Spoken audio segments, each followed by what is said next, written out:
আরে আরে দাঁড়াও তো বাপু, এমন একটা জিনিস রাঁধছি না দেখা তোমাগোসোকো কপালে উঠতে যাবে। আরে আমারও যেরকম কাজ বাজ মাঝে মাঝে ফ্রিজটাকে একটু রেহাই দেওয়ার জন্য একটু ফাঁকা করা দরকার। এই যে দুধটা পড়েছিল আর দইটা ছিল, এই দুটোকে ফাঁকা না করলে আমার আবার গায়ের মধ্যে চিরবির করছিল। চলো এই দুটোকে দিয়ে একটা হেস্তনেস্ত করা যাক। এইটাকে দিয়ে একটা পাটিসাপটা মতো বানাবো, দেখলে কিন্তু তোমাদের চোখ কপালে উঠে যেতেই পারে।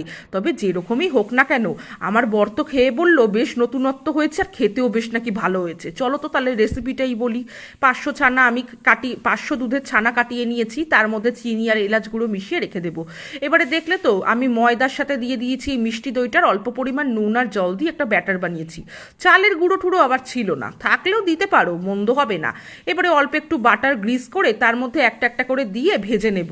আর পুরটাকে না একটু হাতে করে চ্যাপটা বানিয়ে নিও। আসলে আমি তো চিনি দিয়ে পাক দিইনি, হাতে মেখে নিয়েছি, তাই এরকম হয়েছে। দারুণ হয়েছিল।